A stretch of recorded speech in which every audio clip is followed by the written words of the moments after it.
1.5 year కూటమి ప్రభుత్వం వచ్చేసి 1.5 ఇయర్ అయింది, రైట్?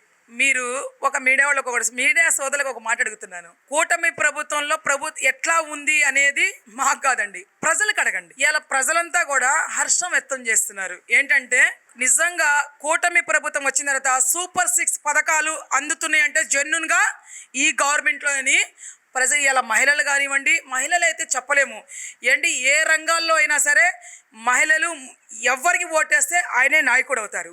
ఇలా మహిళలంతా కూడా మహిళా పక్ష పార్టీ ఏదంటే నారా చంద్రబాబు నాయుడు గారు, ఆయన వాళ్ళకి నాయకుడు.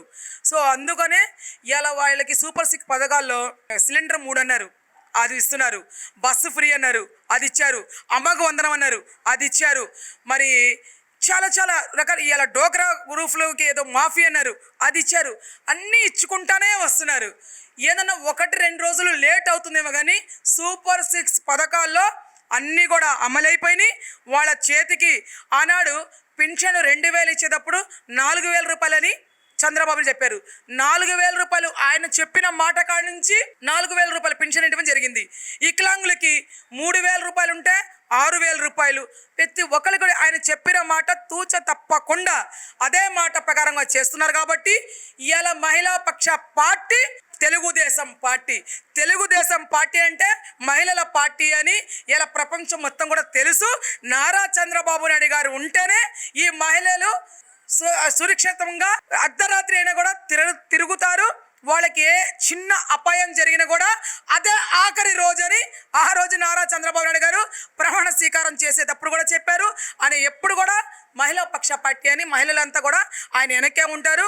రేపు రాబోయే రోజుల్లో కూడా 2029లో మా యువ నాయకుడు నారా లోకేష్ గారు సీఎం సీట్లో కూర్చోబెట్టే బాధ్యత ఈ మహిళల మీద, ఈ అక్క చెల్లెల మీద ఉంది. కాబట్టి డెఫినెట్ గా కూడా గెలిపించుకుంటాం.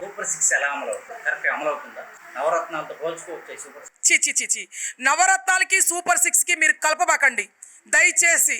నవరత్నాలు అంటే గంజాయి రక్తం, అది గంజాయి నవరత్నం. 1, 2 డ్రగ్స్, 3 వచ్చేసి మానభంగం, 4 వచ్చేసి గొడ్డల పోటుకి గుండెపోటు, 5 వచ్చి రక్త చరిత్ర, 6 వచ్చేసి వాళ్ళ నాయకుళ్ళే అమ్మాయిల్ని పిలిపించుకొని మీరు వస్తారా, మల్లెపూలు పెట్టుకుంటారా. 6 రత్నాల గురించి, మా సూపర్ 6 పథకాల గురించి అసలు పోల్చబాకండి. దానికి దీనికి భూమికి ఆకాశం తేడా. వాళ్ళ మాటలకి, వాళ్ళు చెప్పిన మాట ఏదైనా కూడా ఒక్కటైనా కూడా అమలు చేశారని మీరు అడగండి. చిన్న పని కూడా వాళ్ళు చెప్పింది 6 రత్నాలు కాబట్టే, నవరత్నాలు కాబట్టే వాళ్ళకి మొత్తానికి పక్కన పెట్టేసి ఇలా లాస్ట్కి 11 సీట్లు కూర్చోబెట్టారంటే మీరు అర్థం చేసుకోండి. 164 సీట్లు కూటమి ప్రభుత్వంకి ఇచ్చారంటే ప్రజలు చంద్రబాబు నాయుడు మీద విశ్వాసం. చంద్రబాబు నాయుడు గారు చెప్పిన మాట దాటరు. 1 రోజు 2 రోజులు లేట్ అయితేమో తప్ప దాటరు. కాబట్టి చెప్పిన మాటకి చూత చెప్పకుండా ఆయన చేస్తారని అందరికీ తెలుసు. జోగి రమేష్ అరెస్ట్ ఎలా చూడొచ్చు? అంటే డైవర్ట్ పాలిటిక్స్ అనుకోవచ్చా, లేదంటే తప్పు చేశాడని అరెస్ట్ చేశారు?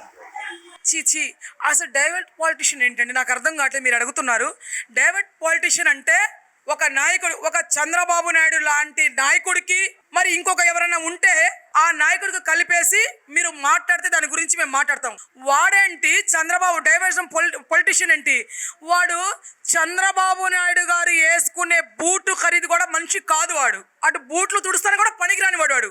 అట్లాంటి వాడు గురించి పొలిటీషియన్ కి కలుపుతారేంటి?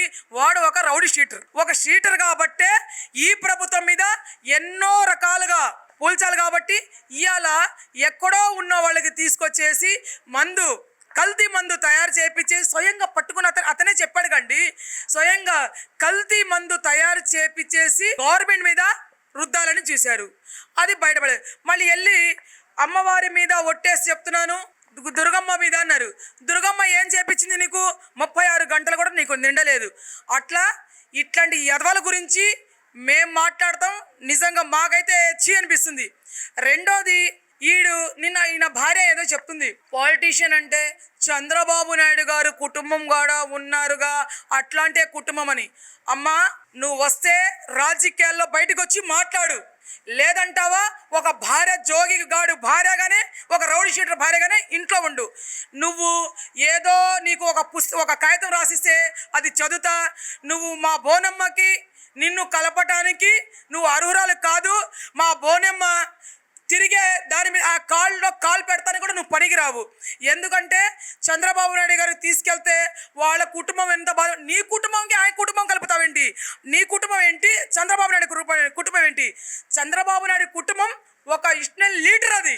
నీ కుటుంబం రౌడీ షూటర్ కుటుంబం, గంజాయి కుటుంబం, మందుబాబు కుటుంబం, జేబులు కొట్టే కుటుంబం, బ్లడ్ బ్యాచ్ వాళ్ళు మీరు. మీకు వాళ్ళు మాకు కలుపుతావేంటి?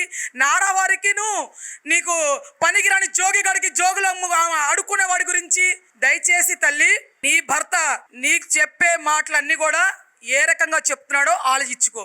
వాడు బయటికి వచ్చి అన్ని తప్పుడు మాటలే, అన్నీ వాడు జేబులు కొట్టే పల్లె చేసేది.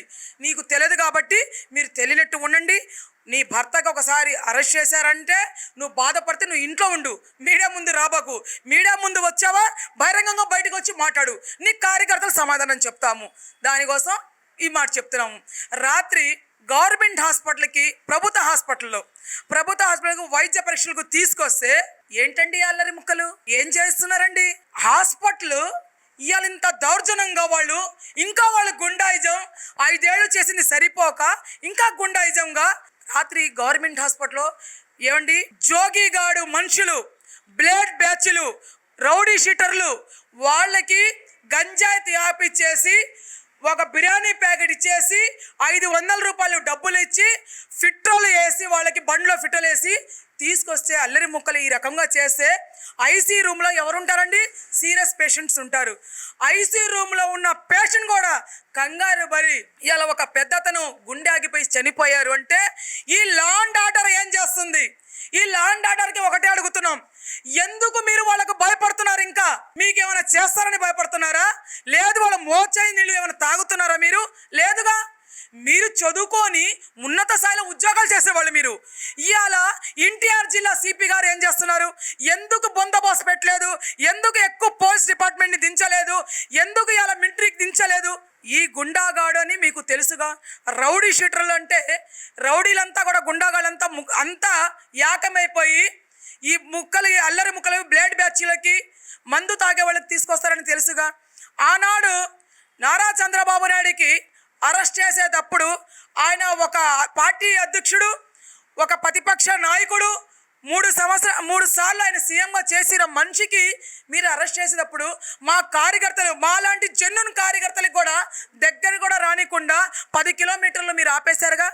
అంటే జగన్మోహన్ రెడ్డికి భయపడి మీరు ఆ రకంగా పనిచేశారా?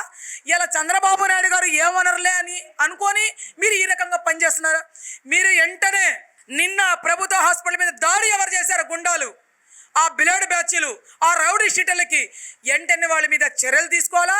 వాళ్ళ మీద కఠినమైన చర్యలు తీసుకొని కేసులు కట్టాలా. ఇట్లాంటి జోగిగాడికి బెయిల్ రానికుండా చేయాలా. ఇప్పుడు మీరు కఠినమైన చర్యలు తీసుకోకపోతే ఇంకో గుండాగాడు రెచ్చిపోతాడు. ఎందుకంటే ఆ వైసీపీ పార్టీ అంటేనే, ఆ 420 ప్రభుత్వ పార్టీ అంటేనే గుండాలు, బ్లేడ్ బ్యాచ్లు, జేబులు కొట్టేవాళ్ళు, అమ్మాయిలకి మానభంగం చేసేవాళ్ళు. కాబట్టి మీరు వాళ్ళ మీద కఠినమైన చర్యలు తీసుకోవాలని నేను పోలీస్ యంత్రానికి కూడా కోరుతున్నాను.